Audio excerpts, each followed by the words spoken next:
अस्सलाम वालेकुम। अतर मलिक मीडिया के साथ मैं हूं अतर मलिक। नाजरीन, उम्मीद है आप खैरियत से होंगे। हर खबर के अंदर छुपी खबर ही असल में खबर होती है और उस पर हम आपके सामने रखते हैं अपना तज्जिया।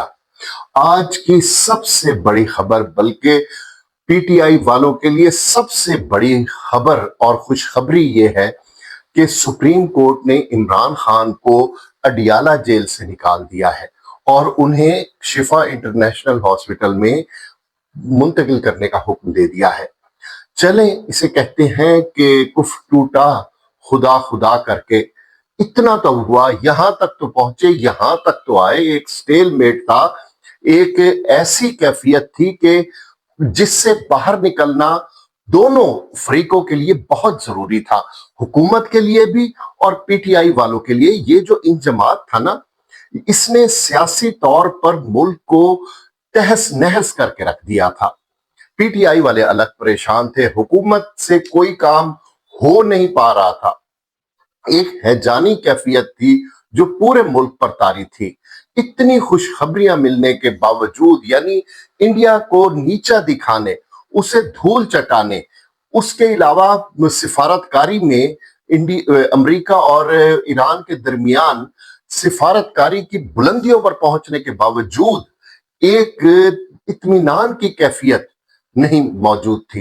फिर जिसे मैं मक्का मुकरमा अमन मुआहिदा का नाम देता हूं, दिफाई मुआहिदा, उसके बावजूद एक जैसे कहते हैं ना, को मायूसी की कैफियत थी।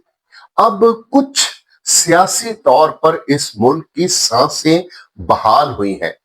इस सारे जो भी खबरें आई हैं, उसके बाद पीटीआई के चेयरमैन गौहर खान का बड़ा खूबसूरत इस पर तज्जिया है और उन्होंने बयान दिया है।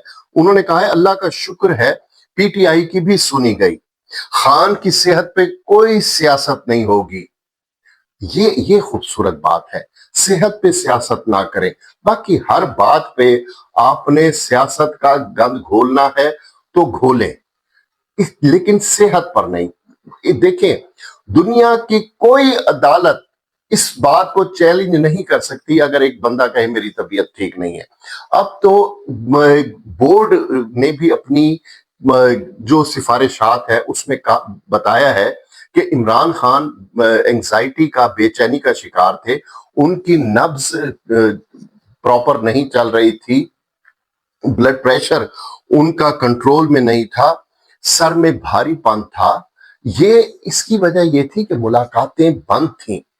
एक शख्स को आप उसके बेडरूम में, उसके शाही जो बेडरूम है उसमें भी ये कह दें कि 2 रातें तुमने इधर से बाहर नहीं निकलना, उसके लिए ये मौत का मकाम होगा।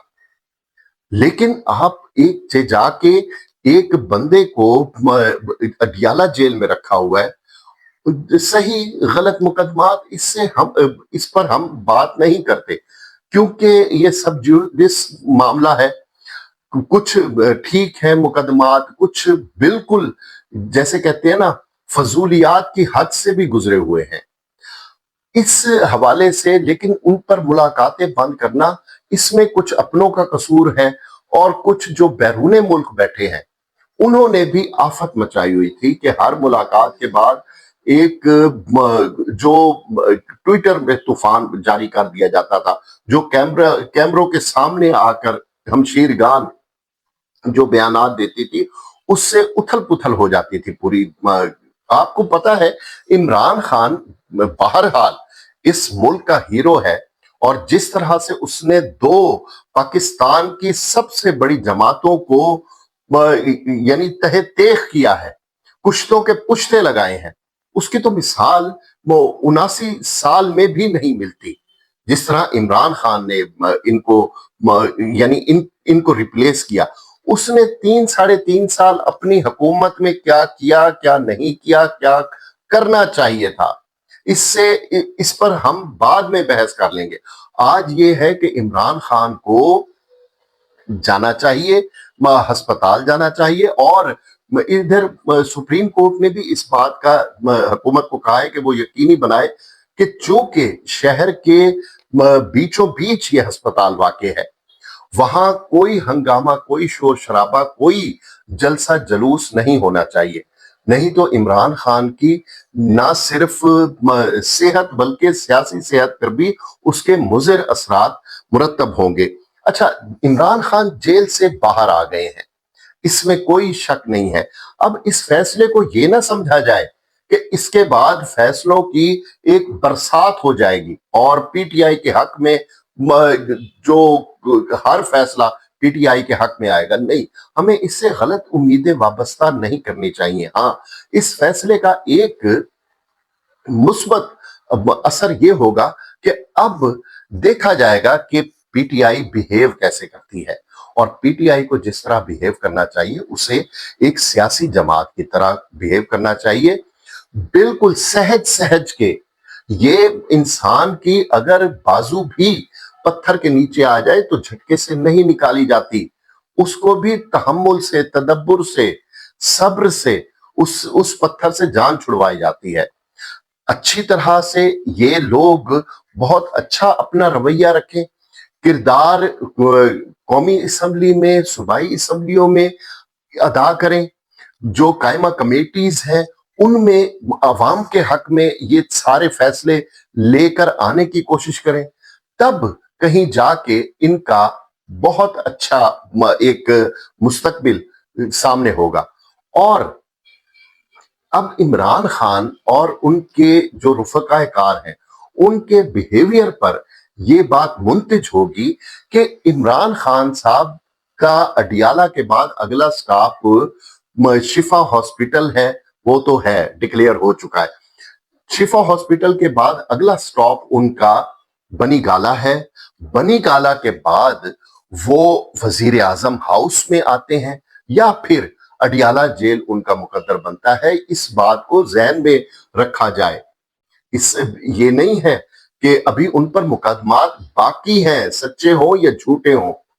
ایک بات اب تھوڑی سی دونوں طرف سے ایک جو اعتماد کی فضا ہے اس کو مزید خوشگوار ہونا چاہیے۔